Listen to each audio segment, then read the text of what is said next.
Muy buenas y bienvenidos al Tanto, la tertulia semanal de The Objective. Qué razón tenían la semana pasada Ketty Garat y Teresa Gómez cuando en el podcast nos decían que esta semana sin duda íbamos a hablar largo y tendido de otra de sus exclusivas. Como saben, el pasado 10 de octubre un denunciante anónimo acudió a la sede de The Objective para dejar constancia de las informaciones que desde hace varios meses venía contando este periódico en relación con los pagos de 90.000 euros en efectivo que llevó en bolsas de plástico a la sede del PSOE en la calle Ferraz de Madrid en octubre de 2020.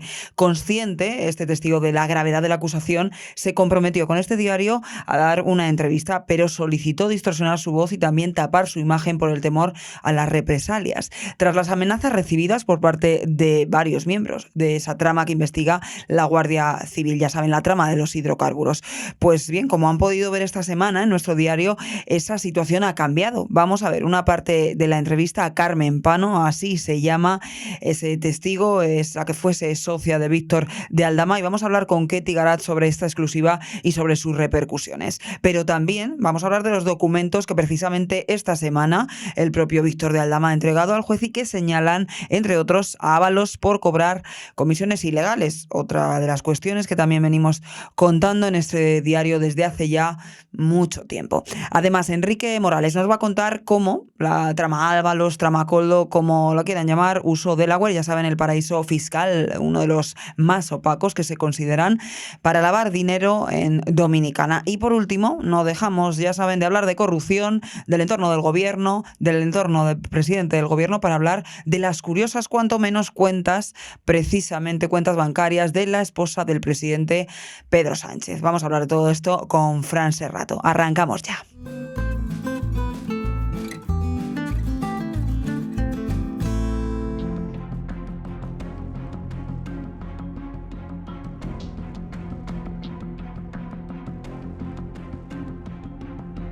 ¿Nos puede contar lo que nos relató a The Objective hace unos meses en relación al pago de 90.000 euros en la sede del Partido Socialista? Yo llevé un dinero a Víctor de Aldama, el cual formaba parte de otra serie de cantidades que también se le entregaron y que también fui la que se los llevaba. Este dinero, por motivos que desconozco, no podía él entregarlo y me dijo que fuera a llevarlo a la calle Ferraz. ¿Nos puede relatar cómo fue? Esto se produce a finales del año 2020. Efectivamente, esto se produce a finales del 2020 y yo llevé ese dinero a Ferraz. Me estaban esperando, subí a la segunda planta y había una persona que me estaba esperando. Entregué la bolsa y me fui. ¿En total estuvo cuánto tiempo en la sede? 5 o 6 minutos. ¿No identifica a la persona que le recogió el dinero? No identifico a la persona porque fue entregar la bolsa y marcharme. ¿Nos puede describir cómo iban esos billetes? Esos billetes iban primeramente en una bolsa de plástico del Corte Inglés y luego en una bolsa de papel. Y se producen los pagos con un intervalo de 15 días entre un pago y el otro. En total 90.000 euros. ¿Nos confirma? Sí, fueron 90.000 euros. ¿Y para qué eran esos pagos? Los desconozco. Carmen, usted, además de declarar, de contar esta declaración ante las cámaras de The Objective, también ha declarado esto ante un notario. Efectivamente, yo he declarado esto ante un notario y así consta mediante acta notarial. ¿Tiene prueba de todo lo que ha contado en exclusiva? Evidentemente no hay pruebas, como ustedes podrán entender. Al tratarse de dinero efectivo, aquí no hay pruebas. Es su palabra contra la mía. ¿Y está dispuesta a contar esto ante un juez? Evidentemente estoy dispuesta a colaborar con la justicia y contar lo que tenga que contar cuando así se me reclame. ¿Por qué usted nos cuenta hoy todo esto? ¿Por qué hoy ha querido retratarse públicamente después de haberlo hecho de manera de incógnito hace unos meses? ¿Por qué hoy da la cara? Porque lo que pretendo es colaborar con la justicia, puesto que soy una parte perjudicada de este señor. De Víctor de Aldama. De Víctor de Aldama. Y de otra serie de personas que acompañan al señor Víctor de Aldama. ¿Y está dispuesta a ratificar esto ante un juez? Por supuesto que sí. Si en caso de que yo sea llamada a declarar, por supuesto que voy a decirlo. Ketty Garat, muy buenas. ¿Cómo estás, Rocío? Pues muy bien, decía al principio, compañera, que qué razón tenías la semana pasada en este mismo podcast cuando me decías que iba a tener muchas ganas de llamarte en este nuevo episodio de Al Tanto. Antes de nada, daros la enhorabuena extensible también a Teresa Gómez, por supuesto, una vez más, por vuestro trabajo, paciencia, buen hacer con las fuentes, porque al final que ti todo llega. Acabamos de escuchar ese extracto de la entrevista que habéis mantenido con Carmen Pano, una entrevista ya a cara descubierta que explica cómo fueron esos pagos en la sede del PSOE en 2020. ¿Qué supone esta declaración, Ketty? Bueno, pues supone todo desde el punto de vista judicial. Supone el primer paso, básicamente, a una más que previsible declaración judicial de Carmen Pano en calidad de la persona que entrega precisamente sus pagos a Ferraz 70 por instrucción de Aldama, que esto es lo relevante, y de la persona que compra el chalet de la urbanización de la Caidesa, que esos son los dos grandes titulares que nos ha dejado ya varias veces, porque nos ha dejado en una primera entrega de incógnito, de manera protegida precisamente por las amenazas que estaba recibiendo y que hemos ido además mostrando en los audios exclusivos que hemos ido mostrando en The Objective, audios de Claudio Rivas, del socio principal de Aldama, y otros tipos de audios de integrantes de esta organización criminal que está estudiando la Guardia Civil y que básicamente pues se dedicaba a amenazar a algunas de las personas que tenían algún tipo de trato, aunque no tuvieran un papel principal en la trama, como es el caso de Carmen Pano,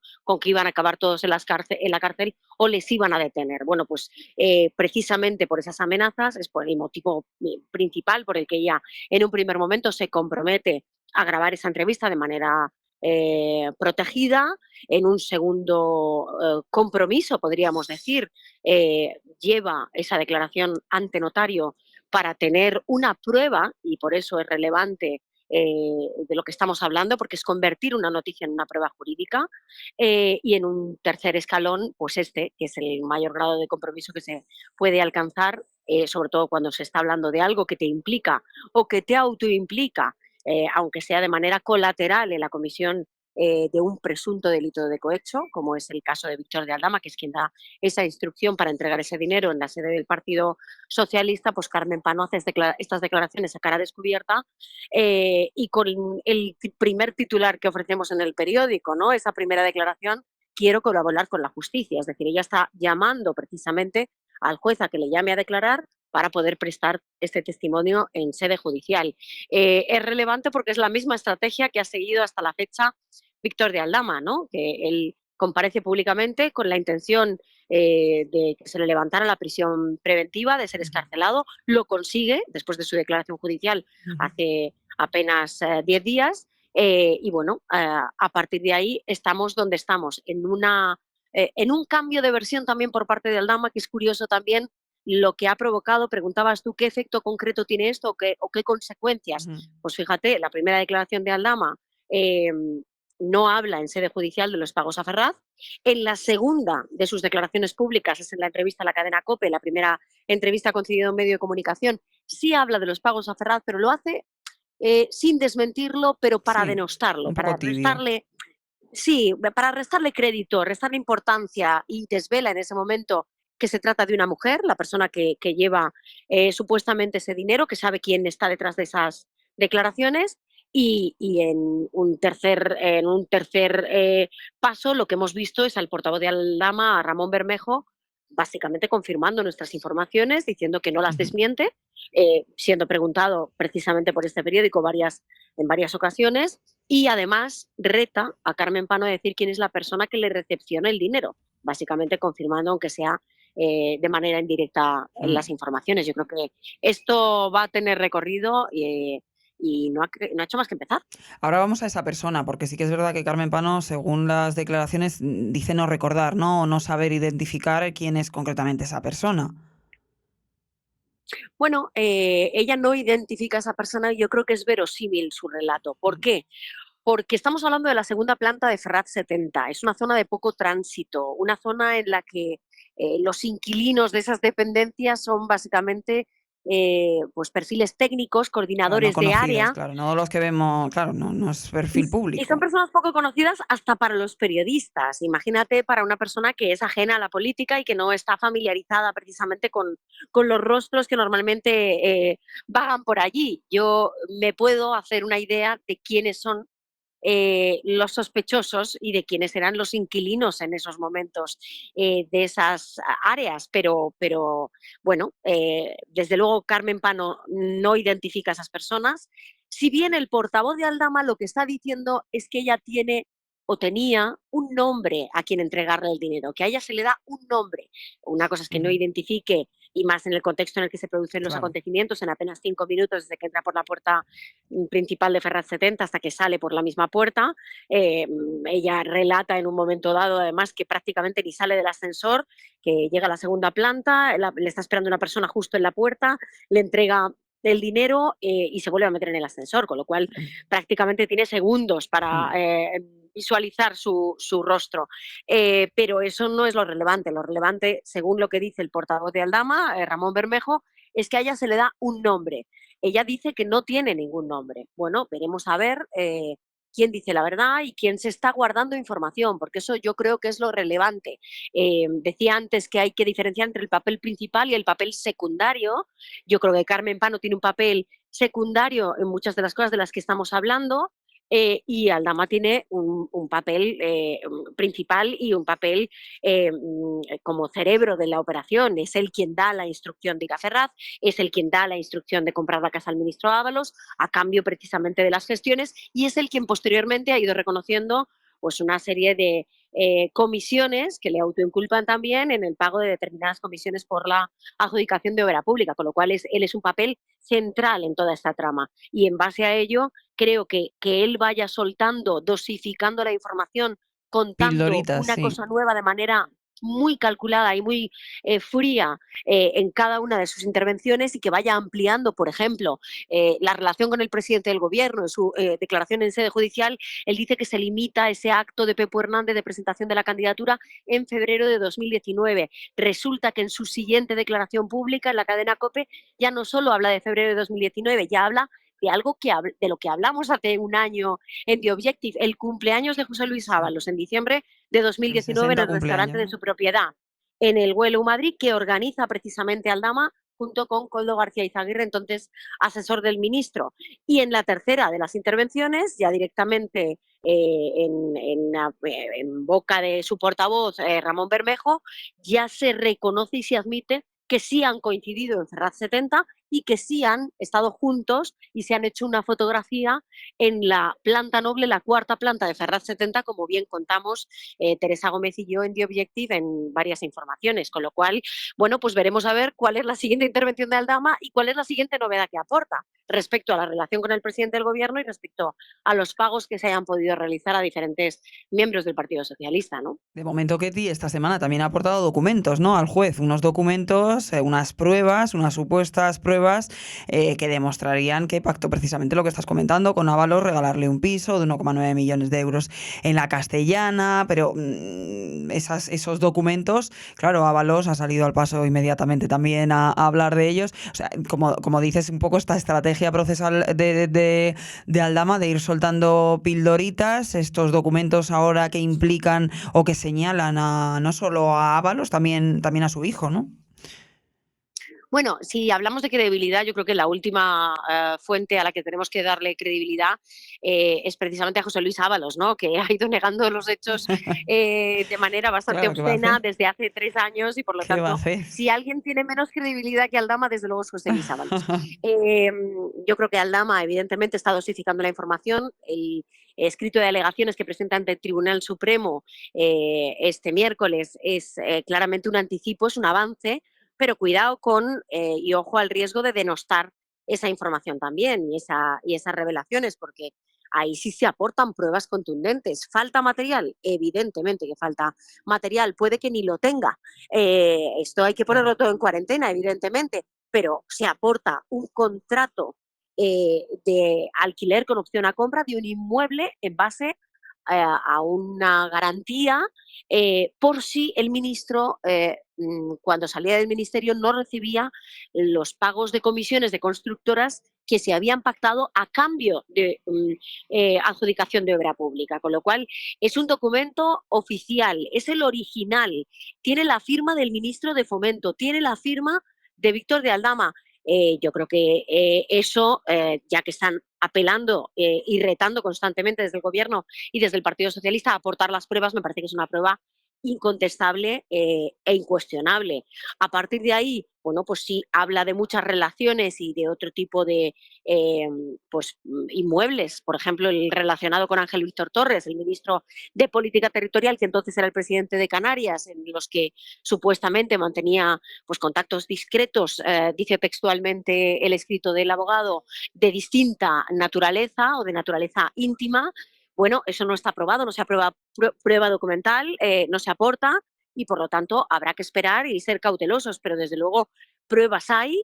Hay también ese listado, se aportan 3, creo recordar, fotografías de un listado que nosotros habíamos visualizado y de hecho habíamos contado Sí, hace 15 días. El sí. listado de las constructoras que se habrían beneficiado supuestamente de la adjudicación de obra pública, que estaban subrayadas como las que se lo iban a llevar en rosa y las que se lo podían llevar en verde. Y básicamente lo que ha hecho Aldama es hacerle 3 fotografías a un documento que es mucho más extenso, que básicamente supone o se eleva un montante de 54 millones de euros y 128 contratos y que señala directamente con nombres y apellidos a 3 empresas, a otras 2 más, pero concretamente a 3 de manera más flagrante porque se llevan prácticamente la inmensa mayoría de la totalidad de esos contratos, que una de ellas es una de las empresas de las que llevamos hablando meses aquí en The Objective, Levantina Ingeniería en Construcción, con cuyo presidente, Pepe Ruz, nosotros nos hemos puesto en contacto en un par de ocasiones para pedirle precisamente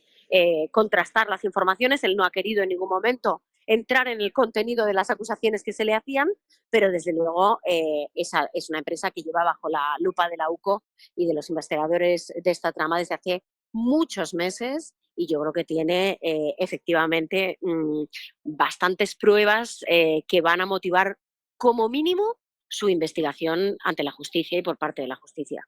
Es que prácticamente, Ketty, casi todo lo que está o viene contando Aldama este tiempo, cada día en pildoritas, después de su declaración, en las diferentes entrevistas, su portavoz también, su abogado, a nuestros oyentes y a nuestros lectores ya les suena mucho esta música porque aquí en The Objective llevamos mucho tiempo hablando de esto y viene a confirmar, ¿no?, todas estas informaciones que lleváis contando desde hace no semanas, sino meses, o sea, mucho tiempo atrás.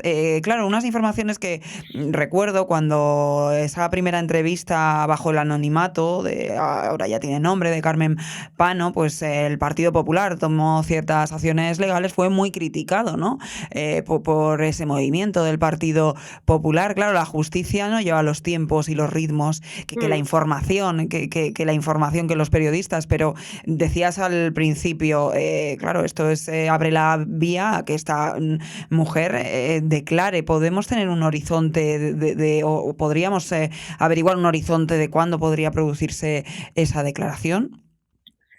Pues la verdad que yo no creo que sea un horizonte próximo. Creo que va a ir muy rápido en las siguientes novedades del caso. Creo que es inminente que se levante, por ejemplo, el secreto de sumario de la trama de los hidrocarburos, que es la madre del cordero, es la joya de la corona, es la trama más compleja, el entramado societario más difícil de entender, la madeja más difícil de desenmarañar, y eso yo creo que es inminente. Ahí vamos a tener muchas novedades. Creo que sobre la trama Coldo habrá que esperar un poco más, pero no mucho. No creo que pasen muchas semanas hasta que tengamos novedades del siguiente informe de la UCO y de las novedades y de las relaciones que ha podido tener precisamente el entramado de la trama Coldo, con Aldama a la cabeza, con el Gobierno de España. Pero tanto como para llegar a una declaración de Carmen Pano, eso se producirá. Y se producirá, ya digo, en el marco de la operación de los hidrocarburos o de la causa de los hidrocarburos que instruye el juez de la Audiencia Nacional, Santiago Pedraz, pero creo que va a ser más lenta porque normalmente esas causas son muy lentas porque son muy difíciles, son muy complejas, con muchas sociedades, con muchos países implicados. Hay una decena de países, lo contamos Teresa Gómez y yo, y a los que se les ha pedido a todos ellos comisiones rogatorias. El entramado de Portugal, a mí me gusta también avanzarle un poco algo a nuestros oyentes de Al Tanto.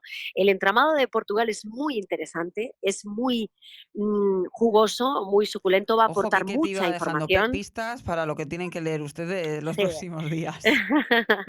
Y fíjate, hablabas antes de Aldama, yo creo que más que contarle a nuestros oyentes o defender nuestra credibilidad, que yo creo que ya está absolutamente acreditada, Y y lo digo sobra con toda probada, humildad, sí. creo que lo importante aquí no es nunca las noticias del periodista o los periodistas, ni siquiera el medio de comunicación, sino la verdad y la información. Centrarnos en la información, poner la lupa sobre la información.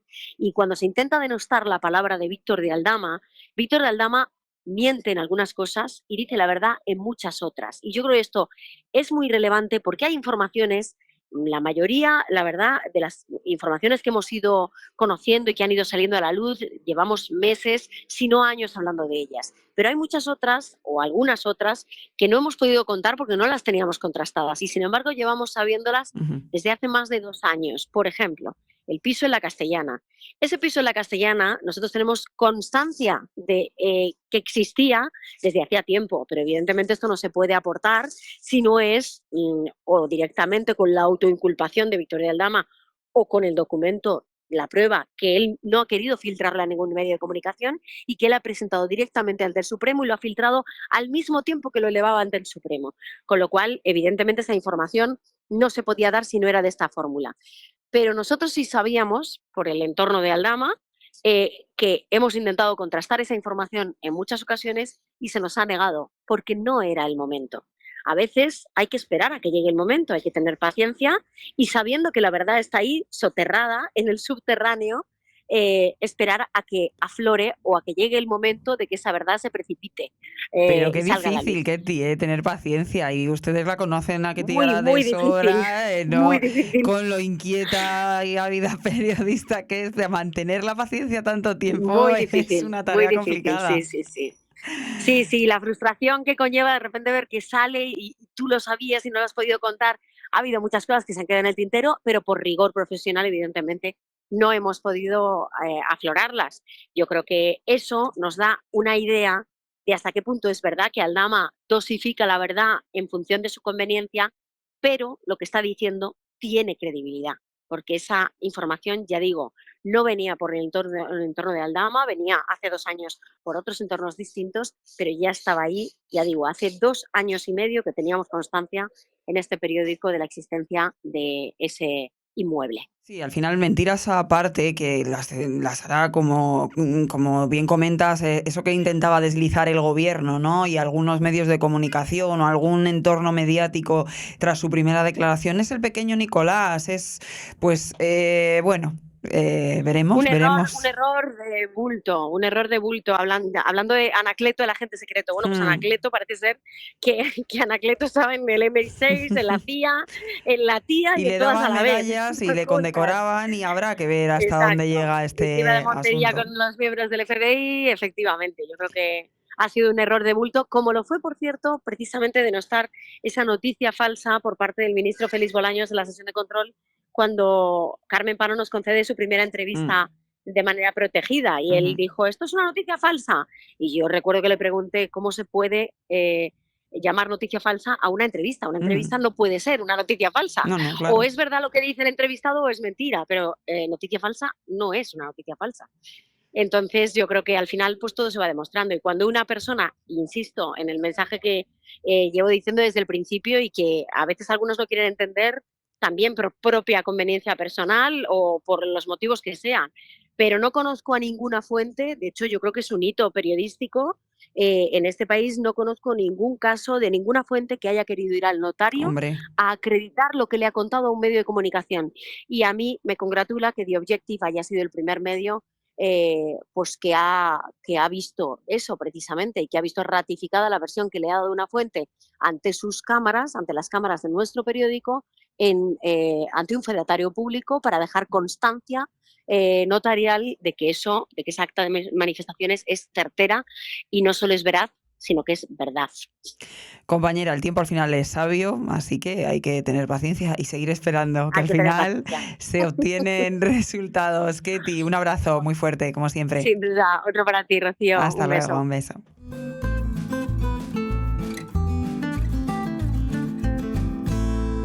Enrique Morales, ¿qué tal? Muy buenas. Muy buenas tardes, Rocío. Pues venimos hablando con Ketty Garat largo y tendido de todas las exclusivas que han ido destapando esta semana, de esa entrevista de Carmen Pano, también de los documentos que está entregando Víctor de Aldama esta semana al juez, pues implicando directamente en el cobro de comisiones a Ábalos y señalando pues a otras muchas personas más. Pero vamos a hablar contigo de otra cuestión, porque aunque vamos a seguir hablando de Víctor de Aldama, el comisionista, ya saben, en esta trama corrupta vinculada al ministerio que capitaneó durante más de 3 años José Luis Ábalos, Aldama, que como hemos contado pues muchas veces en este podcast y en nuestro periódico, la verdad que tocaba todos los palos, tenía empresas en todos los sectores y relaciones con un montón de empresarios y de sectores, como decimos, de todas las ramas de actividad prácticamente. Utilizó, según has destapado esta semana, concretamente una empresa con sede en Delaware, ya saben, es un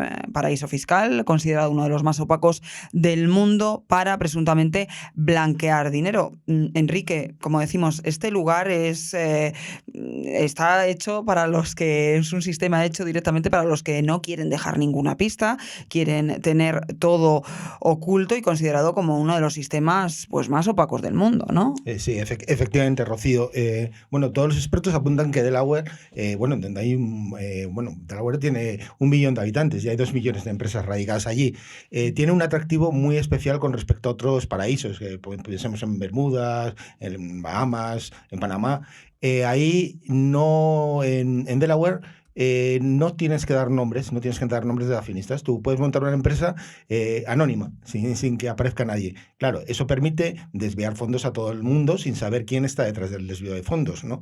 Lo que nosotros averiguamos es que al menos dos de las empresas que tiene Aldama radicadas en República Dominicana, el lugar en donde dice también el comisionista que José Luis Ábalos tiene su fortuna, que vendría en parte de las comisiones que presuntamente le ha pagado, pues 2 de estas empresas tienen su accionariado una sociedad que se llama Willows, que está radicada en Middleton, que es, digamos, el meollo de Delaware. Allí no es la capital, pero sí es la ciudad más poblada. Y allí, pues eso, está la mayoría de las grandes fortunas y las grandes empresas. Pero también hay muchísimas empresas pequeñitas que van allí por otras razones. Para no dejar pistas, ¿no? Efectivamente. Ahí pues apuntan, pues eso, desde cargos de gobiernos, traficantes de armas, traficantes de drogas, traficantes de animales de caza.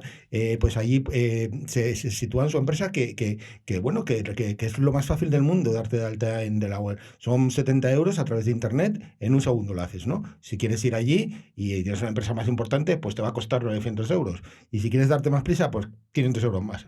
Entonces es demasiado fácil. He tenido acceso, The Objective ha tenido acceso precisamente pues bueno, a esos documentos, ¿no? De las 2 empresas que estás comentando, 2 empresas directamente relacionadas con la trama y que aparecen en todos los informes de la UQ, pero ¿cómo funcionaba esos tejemanejes en Delaware? Sí, también hemos conseguido, pues a partir de obtener documentos también en Dominicana. Entonces hay 2 empresas que se llaman Reusa, que bueno, yo creo que posiblemente significa República Dominicana, y USA, que ahí es donde está Willows, que yo creo que es una de las empresas claves. Y también, pues mira, en estas empresas, aparte de los socios de Aldama, que todos se conocen, los llamados... Que todos son accionistas, ¿no? Claro, 4 Calderos, se reparten las empresas, ¿no? Hay también un personaje particular que se apellida Castillo y que insistía en que era un asesor de Aldama. Bueno, sabemos que el asesor de Aldama era Coldo, pero bueno, tenía como una especie de licencia para representar a España, ¿no? Él hablaba con los dominicanos, con las empresas dominicanas en España y las empresas españolas en Dominicana. Es que claro, es como decimos, la actividad es compleja, tampoco Claro. es tan sencilla, son entramados muy complicados, muy difíciles de detectar.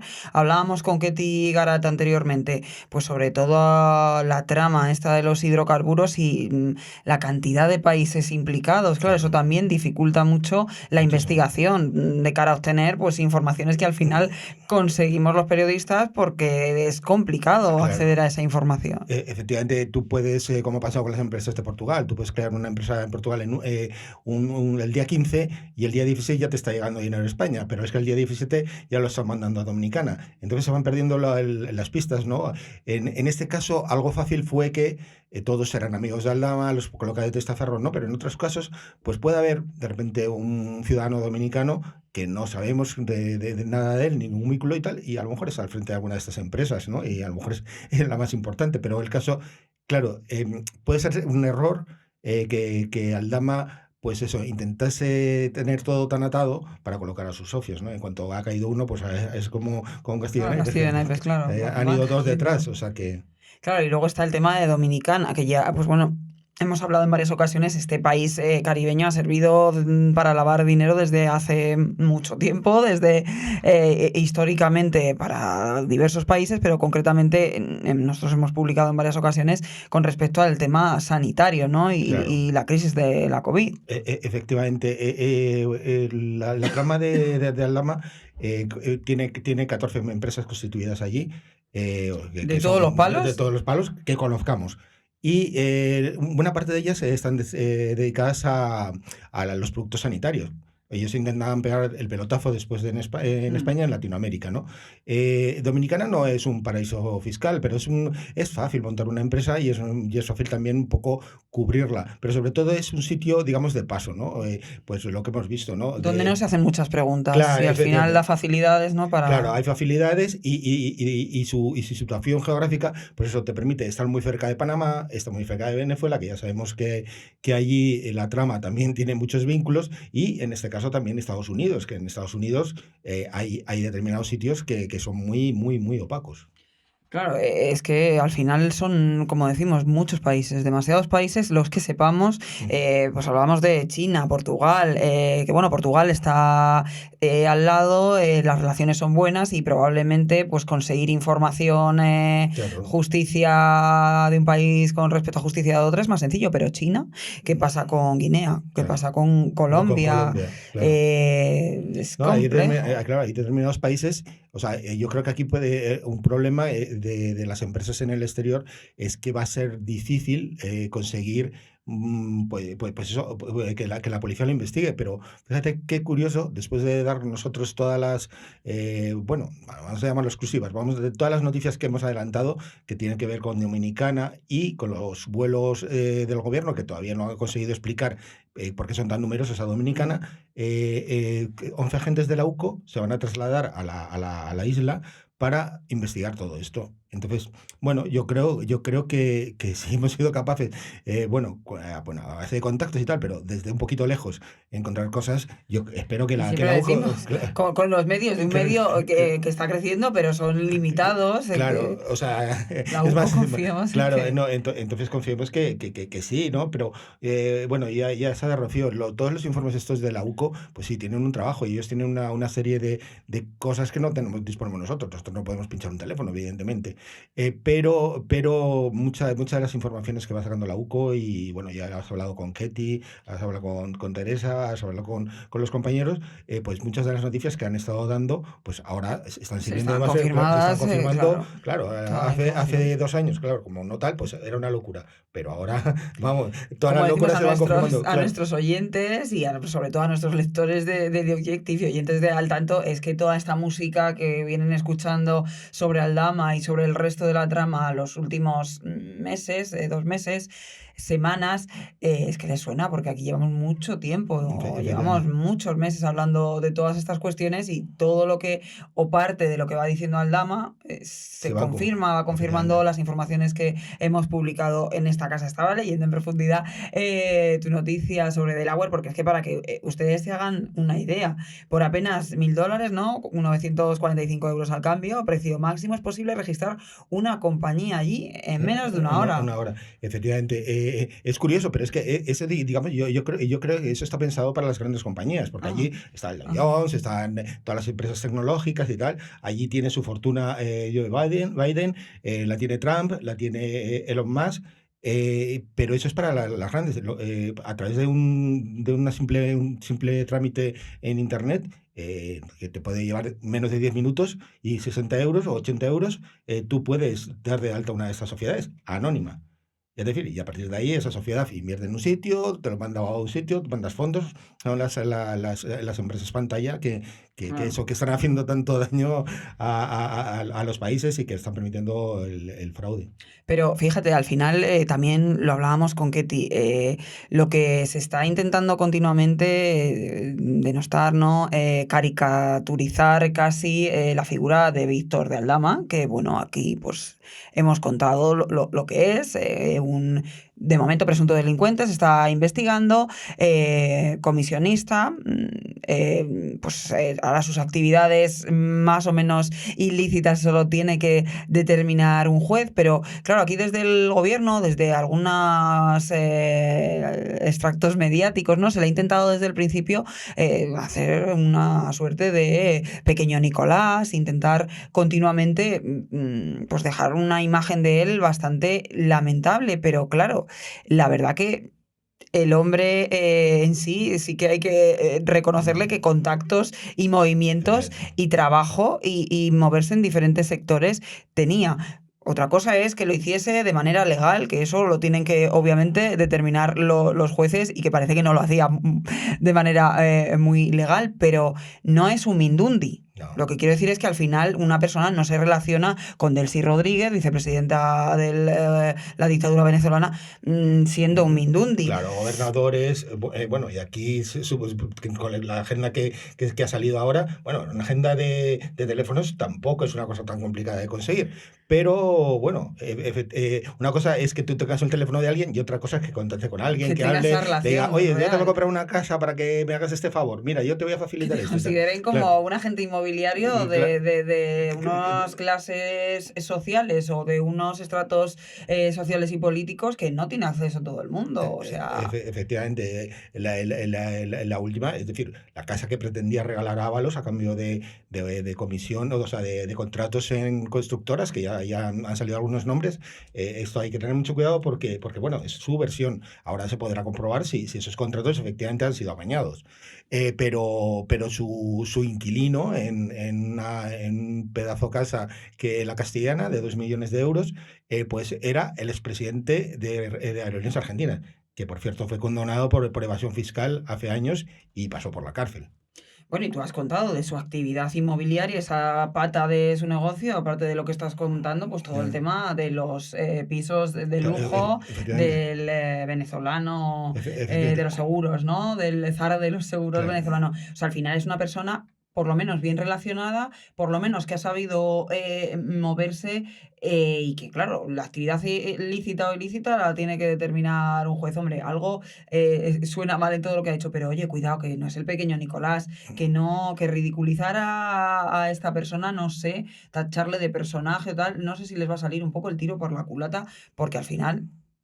está mostrando papeles que tendrá que determinar un juez su veracidad o no, pero un mindundi que se han encontrado aquí a la vuelta de la esquina y que ha aparecido no parece. Claro, yo creo que habrá gente que esté preocupada, evidentemente, porque bueno, no, yo creo que no ha sacado toda la munición, pero evidentemente algunos papeles que estás enseñando, el tío, bueno, no sé si es listo o tonto, pero en este caso parece muy listo, ha guardado documentación. No sé si se esperaba ya lo peor o los tenía realmente un poco condicionados a la gente con la que se relacionó con estos papeles, pero efectivamente poquito a poquito van saliendo cosas que bueno, que dejan en evidencia al gobierno, a miembros del gobierno. Y sobre todo, Enrique, al final es la sensación, ¿no? Que estamos hablando desde hace todos estos meses de detrás y lo que vamos conociendo por boca de Víctor de Aldama, por boca de los Rivero, por boca de los demás socios y cómo está el procedimiento judicial. Todo el mundo tiene la sensación de que esto es el principio solo, es la punta del iceberg, así que iremos conociendo probablemente mucho más y ya da la sensación de que hemos conocido bastante, pero parece que hay mucho más. Claro, efectivamente, parecía que lo de las mascarillas era la gran trama, tal. Efectivamente, ahí lo lamentable es que se aprovecharon durante un tiempo que todo el mundo lo estaba pasando mal, moría gente y tal, de un negocio que, bueno, no sé, es muy censurable, ¿no? Cuando se acabó el tema ese, pues se pidieron por los hidrocarburos, ahora los contratos de las constructoras. Y veremos qué nos depara, seguro que te leeremos porque seguirás investigando, compañero. Muchas gracias, vale, como muchas siempre. Gracias, Rocío. Gracias, un abrazo.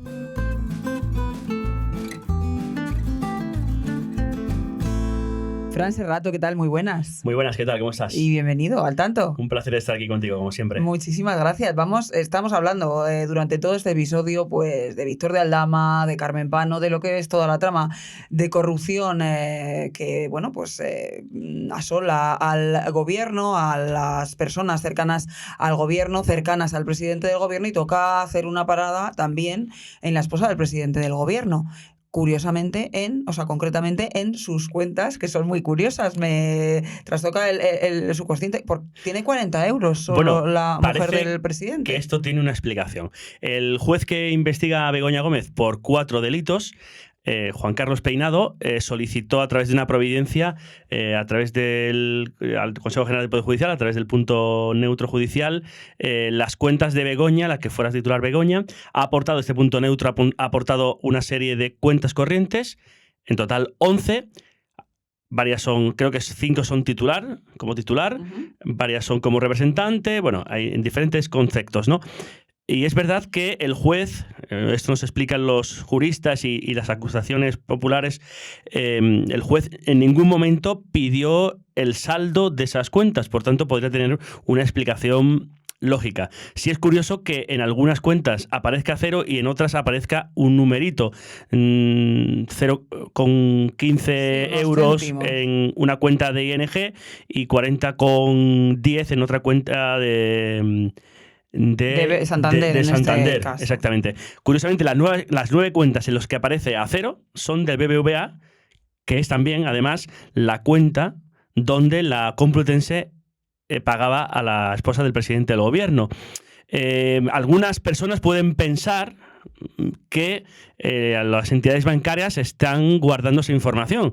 No lo veo tampoco descabellado. No, claro, protección de datos. Protección de datos. Si el juez no ha pedido toda esa información completa y solo ha pedido a lo mejor la titularidad. Pero claro, ¿para qué quiere saber el juez la titularidad? Bueno, yo creo que son pasos procesales. Ajá. Y que hay que ir poco a poco. Si no, se podría convertir en una investigación prospectiva, que es precisamente lo que trata de evitar el juez.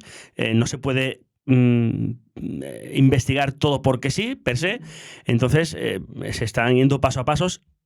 Precisamente ahora ha pedido la titularidad de las cuentas o las cuentas de las que esté relacionada Begoña Gómez, y el siguiente paso será, como ya nos han explicado y hemos publicado en este periódico, que las acusaciones populares van a emitir un escrito, van a presentar un escrito donde pedirán los movimientos de los últimos 5 años para saber si realmente esas cuentas están vacías o si, después de que se abriera una investigación judicial contra Begoña Gómez, recordemos, en abril de este año en curso, pues de forma premeditada levantaron o vaciaron esas cuentas, lo cual supondría en última instancia un posible delito de alzamiento de bienes. Si te están investigando, tú no puedes esconder el patrimonio. Claro, al margen también, bueno, de que pues todo eso se aclare, ¿no? Si es que el juez no pidió esa información, estamos en esta parte del proceso que, como bien comentas, los bancos no tienen la obligación de dar toda esa información tan exhaustiva. Sí que es llamativo el número de cuentas. 11 cuentas es un número bastante elevado. No, con esto no quiero decir nada, simplemente ustedes en su economía familiar sabrán el número de cuentas que tiene, pueden tener 3, 4, igual 11. Son 11 cuentas en los últimos 5 años que se hayan abierto en esos últimos 5 años. No tienen por qué estar activas. todas activas. Ese es y es verdad que Begoña Gómez durante años sí fue como apoderada o representante de los negocios de su padre. Por tanto, puede tener ser por ahí normal. esa vía normal, vale. Sí, es verdad que creo que son 5 como titular. Sí. Y yo no conozco mucha gente que tenga 5 como titular. Y sobre todo, todas de titular en la misma entidad bancaria. Es un poco extraño. Es un poco extraño. Pero oye, que esto no es tener muchas cuentas de... No es un delito. No es delito. Oye, tendrás que pagar la comisión de esas cuentas si no tienes la nómina. La nómina la tendrás que tener en una, ya saben ustedes que es cuando no suelen cobrar, si tiene la nómina o la hipoteca. Eso ya no lo sabemos. También has comentado, aparte de las acusaciones que van a pedir al juez que investigue los movimientos, también las cuentas que tiene en el extranjero, si las tuviese. Sí, precisamente. Bueno, ya hazte oír, es una de las acusaciones populares, una de las que creo recordar, la primera que se querelló contra Begoña Gómez por estos asuntos, en el 25 de abril de este año. Ya en mayo nos relataba que iba a hacer un escrito para pedir las cuentas de Begoña Gómez tanto en España como en el extranjero. Al final solo se pidió las nacionales, y es verdad que si no tiene dinero en España, a lo mejor puede llevarnos a pensar que si las tienes en otros países. Hay más acusaciones populares que quieren, además de ver los movimientos, saber si hay cuentas en el extranjero. Por ejemplo, Justicia Europea, que dirige Luis María Pardo. Y bueno, Hazte Oír, por ejemplo, pone especial énfasis en diferentes países, que son Andorra, que hasta 2017 era un paraíso fiscal, Portugal, que es un país vecino, que bueno, está ahí, y donde también reside el hermano de Pedro Sánchez, que tiene un polémico desarrollo laboral familiar entre España y Portugal, que está investigado por diferentes delitos, y al que también se le mira con lupa por sus cuitas fiscales. Entonces, bueno, también ha presentado un patrimonio desorbitado el señor David Sánchez, el hermano del presidente, que luego a ciertos medios están señalando con el dedo cuando el error en la declaración patrimonial viene de David Sánchez, que se ha equivocado y en lugar de poner el capital lo ha puesto en euros, y eso ha desarrollado, pues bueno, pues que la gente haga cuenta, haga número, y posiblemente no exista un incremento patrimonial de 1,5 millones o de 1.700.000, pero ha sido lo que él ha declarado. En esta ocasión también se ha pedido al BBVA, creo que aclare un poco, ¿no? Exactamente. También hay un oficio de la juez que investiga el caso del hermano, una magistrada en Badajoz, que también ha solicitado un oficio al BBVA para que determine cuáles son, pues, el dinero que tiene David Sánchez en el banco y las acciones y todos los productos financieros que puede tener. Hablabas, Fran, de los países donde quiere poner el foco, ¿no? Hazte Oír y otras partes de la acusación en los movimientos que pudiese tener o las cuentas que pudiese tener la esposa del presidente del gobierno, la esposa del presidente Pedro Sánchez, Begoña Gómez, en el extranjero. Has hablado de Andorra, has hablado en referente a lo que estamos comentando del hermano de Sánchez de Portugal, pero también de Dominicana, ¿no? Que precisamente veníamos hablando con Enrique Morales sobre este tema de Dominicana. Colombia y República Dominicana. Es llamativo para las acusaciones que el gobierno y Casa Real, yo entiendo que sobre todo el gobierno, no hemos sabido muchos vuelos de Casa Real a la República Dominicana en los últimos años. Es llamativo que hayan hecho en los últimos, creo que recordar desde 2018, 2019, nada más ni nada menos que 59 vuelos a República Dominicana. Ya nos gustaría a nosotros, Fran, bueno, ¿no? Yo me pondría morenísimo. Con 2, claro. Nosotros con 2 de esos 50. Bueno, yo a lo mejor tengo que ir antes a ponerme pelo en otro sitio, pero no estaría mal ir a República Dominicana, desde luego. Y lo que quería decir es que entienden las acusaciones que esos tantos vuelos a ese lugar puede significar algo.